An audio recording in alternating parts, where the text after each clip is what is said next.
ये कहानी है एक गरीब पिता और उसकी बेटी की। एक बार वह गरीब व्यक्ति अपनी बेटी को उसके स्कूल से लेकर शहर के एक महंगे होटल में पहुंचा। उस व्यक्ति ने फटे पुराने कपड़े पहने हुए थे और उसकी बेटी स्कूल की ड्रेस पहनी हुई थी। जब दोनों होटल के अंदर पहुंचे तो वेटर पूछा, सर आप क्या खाना पसंद करेंगे, आप अपना ऑर्डर बता दीजिए। तब उस व्यक्ति ने कहा कि आप मेरे बेटी के लिए एक प्लेट पाव भाजी लेकर के आ जाइए बस। वेटर ने कहा, सर आप कुछ नहीं लेंगे, आपके लिए भी कुछ लेकर आऊं। तो गरीब व्यक्ति ने कहा, मेरे लिए कुछ नहीं, आज मेरी बेटी के लिए पार्टी है। मैंने इससे वादा किया था कि अगर तुम इस जिले में 10th क्लास में टॉप करोगी तो तुम्हें मैं सबसे महंगे होटल में पार्टी दूंगा, तो आप सिर्फ बच्चे के लिए पाव भाजी ले आइए।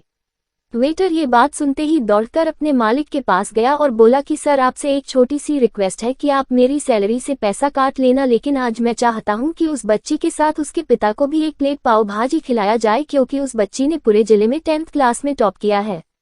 वो गरीब पिता है, ज्यादा पैसे नहीं होंगे, इसलिए कह रहा है सिर्फ बच्ची के लिए ले आओ। होटल के मालिक ने जब ये बात सुनी तो मुस्कुराते हुए बोला, तुम उसके पिता के लिए भी पाव भाजी लेकर जाओ, उसके लिए भी लेकर जाओ, पैसे मत लेना, 4-5 पाव भाजी पैक करवा कर ले जाओ और 2-3 किलो मिठाई भी लेकर जाओ और उनसे कहना ये पार्टी होटल की तरफ से है, आप ये मिठाई ले जाइए और जश्न मनाइए।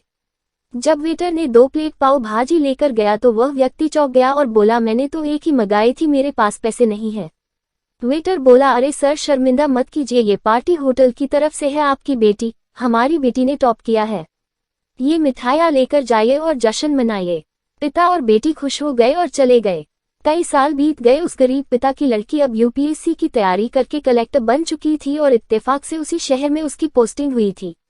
उस लड़की ने उस होटल में सूचना पहुंचा दी कि मैं उस होटल में लंच करने के लिए आ रही हूं। होटल के मालिक ने जब ये सुना तो होटल को पूरी तरह से सजावा दिया। गांव में ये बात पूरी तरह से फैल गई और कस्बे के सभी लोग उन्हें देखने के लिए आने लगे। कलेक्टर अपने पिता के साथ उस होटल में पहुंची। कलेक्टर ने होटल के मालिक से कहा कि शायद आप मुझे पहचाने नहीं, हम वही पिता पुत्री है जो कि हमारे 10th क्लास टॉप करने पर आपने मुझे पार्टी दी थी।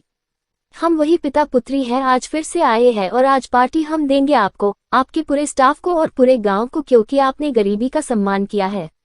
आपने उस दिन जो पार्टी दी थी, मुझे बताया कि मुझे कितनी और ऊंचाई तक पहुंचना है, कितनी और बड़ी मंजिल को छूना है। आपने एक नई प्रेरणा दी थी और आज मैं उसी प्रेरणा का एहसान चुकाने के लिए आई हूँ।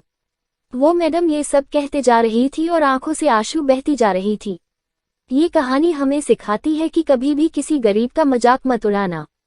हो सके तो उसकी मदद करना, और अगर मदद ना कर सको तो उसका मजाक मत उड़ाना, क्योंकि वो सब देख रहा है। बनना है तो उसकी नज़र में अच्छा बनिए।